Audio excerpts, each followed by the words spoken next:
एक होता राजा. त्याला बऱ्याच वर्षांनी एक मुलगा झाला. त्या मुलाचे त्याने उत्तम संगोपन केले.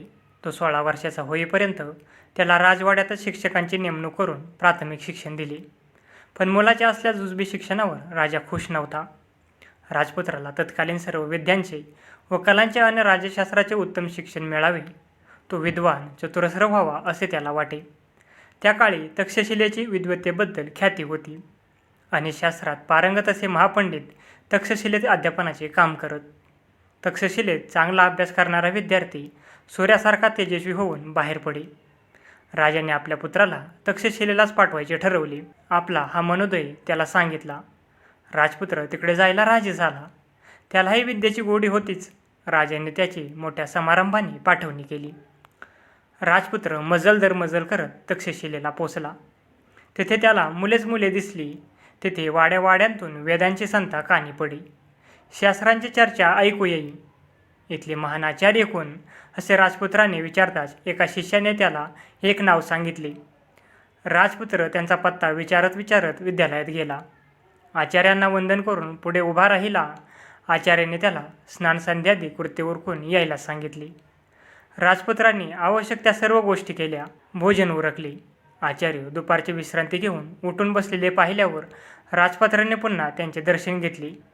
कुठून आलास? आचार्यांनी विचारले. मी वाराणसीहून आलो. मी तिथला राजपुत्र आहे. वडिलांनी विशेष अध्ययनासाठी मला इथे पाठवले आहे. मन लावून अभ्यास करशील? अध्यायांशी बरोबरीच्या नात्याने वागशील? राजपुत्र आहेस म्हणून विचारतो. आपल्या इच्छाप्रमाणे वागेन आचार्य. ठीक आहे. आजपासून तू माझा शिष्य झालास. माझ्या पाठशाळेत मी तुला प्रवेश दिला आहे. इतर शिष्यांबरोबर राजपुत्राचेही शिक्षण चालू झाले. राजपुत्र त्या पाठशाळेत रुळला, रमला. अभ्यासही मन लावून करू लागला. आचार्यांना विविध शंका विचारू लागला. राजपुत्राचा तो चौकसपणा पाहून आणि त्याची वागणूक बघून आचार्य खुश झाले. एके दिवशी स्नानाला जात असता राजपुत्राने एका अंगणात पांढरे तीळ वाळत घातलेले पाहिले. एक म्हातारी त्या तिळांची रखवाली करत बसली होती. राजपुत्राला ते तीळ खाण्याचा मोह झाला. त्याच्या तोंडाला पाणी सुटले. आचार्यांसह सर्वजण पुढे गेले होते. म्हातारीची नजर चुकवून त्या वाळवणातले मुठभर तीळ उचलले आणि त्याचा बकाना भरला. म्हातारीची नजर तीक्ष्ण होती. तिने राजपुत्राला हटकले, पण तो तिच्याकडे लक्ष न देता विद्यार्थ्यात येऊन मिसळला. दुसऱ्या दिवशी पुन्हा राजपुत्राने तीच गोष्ट केली. तिसऱ्याही दिवशी तसेच घडले. तेव्हा मात्र तिने आचार्यांना हाक मारली. आचार्य तिच्याकडे गेले. म्हातारीने घडला तो प्रकार सविस्तर सांगितला. तुमच्या या शिष्याने माझ्या वाळवणातली मुठभर तीळ खाल्ली. असा हा याचा क्रम 3 दिवस चालू आहे. मी 2 दिवस गप्प बसले, पण आज तिसऱ्या दिवशीही पुन्हा तोच प्रकार. सांगितलंस ते बरं केलंस. ही खोड वाईट आहे. मी त्याचा बंदोबस्त करतो असे म्हणून आचार्य राजपुत्राकडे वळाले. त्याला त्यांनी दाटवून विचारले, काय हे खरं आहे का? राजपुत्रांनी आपला गुन्हा कबूल केला. त्यावर आचार्य म्हणाले, राजपुत्रा, एखाद्या वस्तूचा मोह उत्पन्न होणं ही गोष्ट फार वाईट. तशातही तो मोह न आवरता दुसऱ्याची वस्तू त्याच्या नकळत उचलणं हे त्याहूनही महावाईट. ही चोरी आहे. अन राजपुत्रानं अशी चोरी करणं म्हणजे कुंपणात शेत खाण्यासारखं आहे. या चौरकर्माबद्दल मी तुला शिक्षा करणार आहे असे म्हणून आचार्यांनी म्हातारीच्या देखत तिळाच्या मुठीबद्दल राजपुत्राला चांगलेच खडसावले.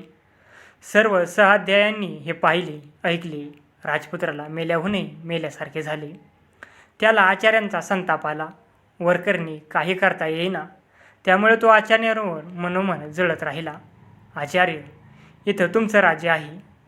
मला काही करता येत नाही, पण मी राजपुत्र आहे.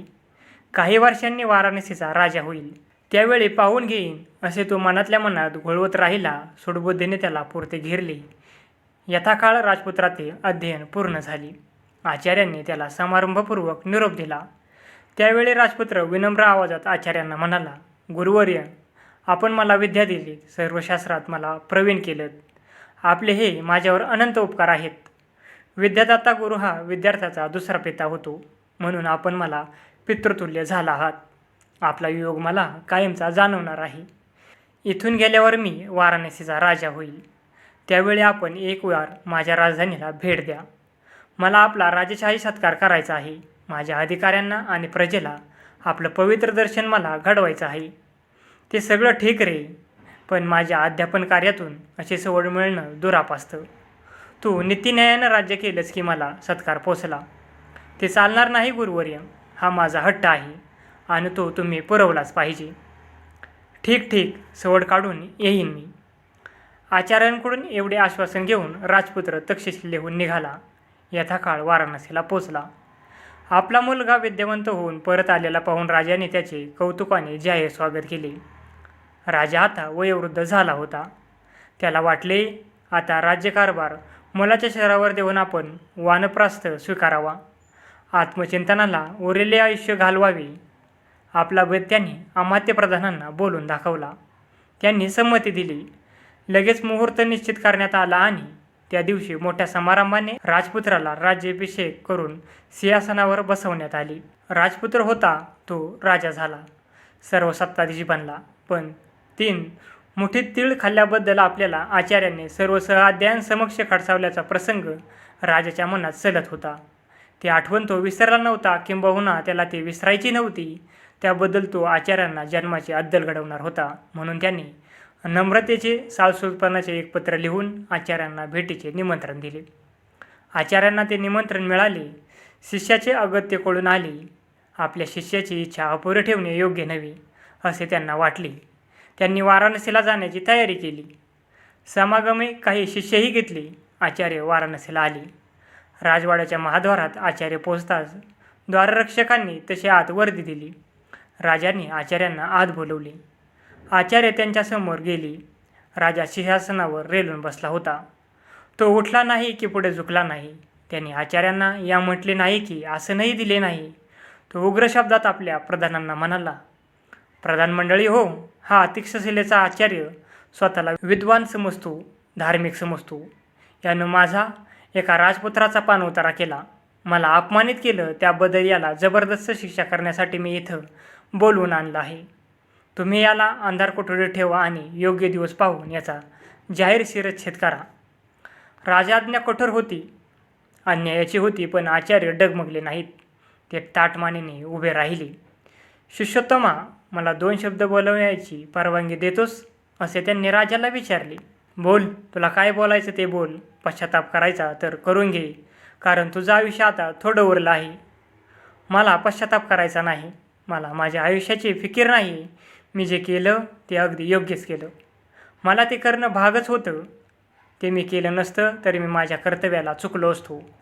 चांगलं वळण लावण्यासाठी गुरुजन जी शिक्षा करतात त्याचा थोर पुरुष राग धरत नाहीत. तशी शिक्षा आवश्यकच असते. ती दुष्टपणाने केली जात नाही. राजा, विचार कर. तुझ्या दरबारात अनेक लोक आपले कच्चे खटले घेऊन येतात. त्यांपैकी जे खोटे असतील, अपराधी असतील, त्यांना तू दंड करतोस.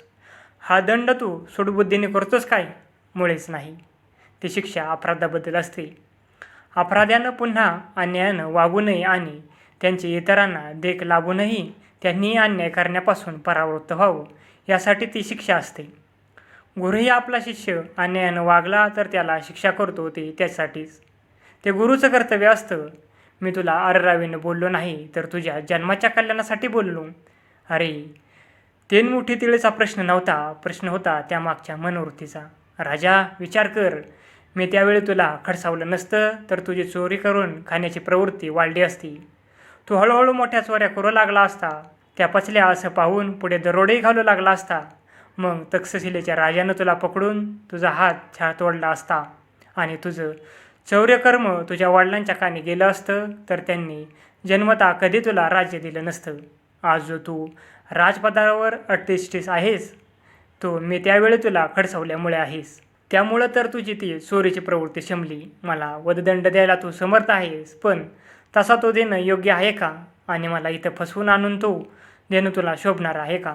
याचा 10 वेळा विचार कर. मी वधदंड स्वीकारायला सिद्ध आहे. आचार्यांचे ते निस्पृह अन सडेतोड भाषण ऐकताना आणि तो प्रसंग पाहताना राजाच्या आधी प्रधान मंडळी लज्जित झाली.